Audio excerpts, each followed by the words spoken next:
Apakah kalian sering dengar tentang Freeport, tambang emas terbesar dan tersulit di dunia yang ada di Papua? Tambang emas ini faktanya bisa bikin berantem para netizen, karena lebih dari 51 tahun tambang di Papua ini emang dimiliki oleh asing. Dan hal itulah yang munculin satu pertanyaan besar. Emang seberapa berharga sih harta karun yang ada di Freeport yang sebenarnya namanya Grasberg ini sampai dia direbutin sama orang-orang asing? Apakah benar emasnya itu nyampe segede Gunung Everest? Diperkirakan jumlah emas yang ada di Grasberg ini beratnya itu totalnya hampir nyampe 1000 ton. Yang kalau dihitung-hitung ini sama aja kayak beratnya 200 ekor gajah. Gede banget. Tapi nggak berhenti di situ aja. Yang bikin Grasberg itu berharga sebenarnya nggak cuma emasnya aja, tapi isinya juga ada tembaga dan perak yang diperkirakan bikin nilai tambang ini harganya nyampe 2.400 triliun. Oke, pastinya ini duit yang banyak banget. Tapi pastinya juga banyak dari kita yang gak kebayang duit sebanyak ini itu sebenarnya bisa dipakai buat beli apa aja. Apakah bisa dipakai buat beli 1000 mobil Ferrari dan persediaan 1 juta mangkok mie ayam sampai 10 tahun ke depan? Ayo kita lihat perspektifnya. No no no no no no no no no no no no no no no. Terima kasih Google Translate. Ya, 2.400 triliun itu nolnya ada 15 biji. Bayangin ini kayak kalian punya duit 1M sebanyak 1 juta. Duit sebanyak ini juga bisa ngalahin duitnya negara kita dalam setahun.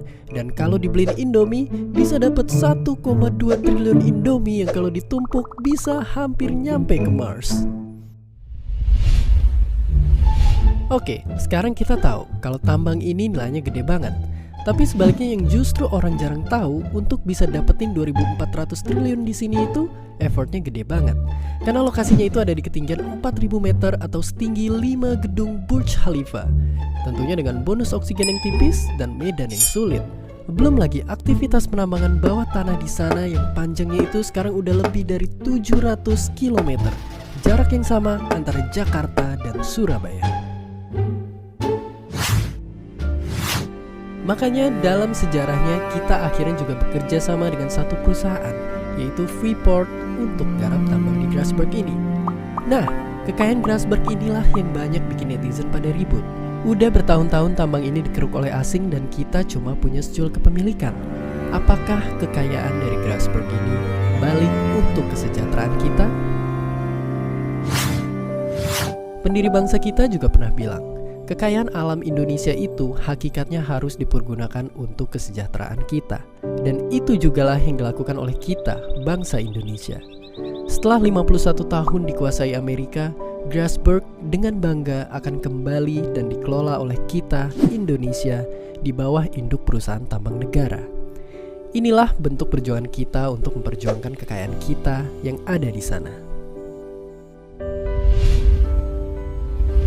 Ini semua baru permulaan. Kayak yang kita semua pelajarin di sekolah, bangsa Indonesia itu punya cita-cita yang besar. Kita punya orang-orang dan sumber daya untuk terus maju tanpa gentar. Dan ini adalah salah satu langkah besarnya. Lewat menjaga harta karun kita ini, kita dapat gunakan untuk semua kemajuan kita, yang mungkin tak kita semua sadari sedang terjadi di kiri kanan kita sekarang, dan harus terjadi seterusnya.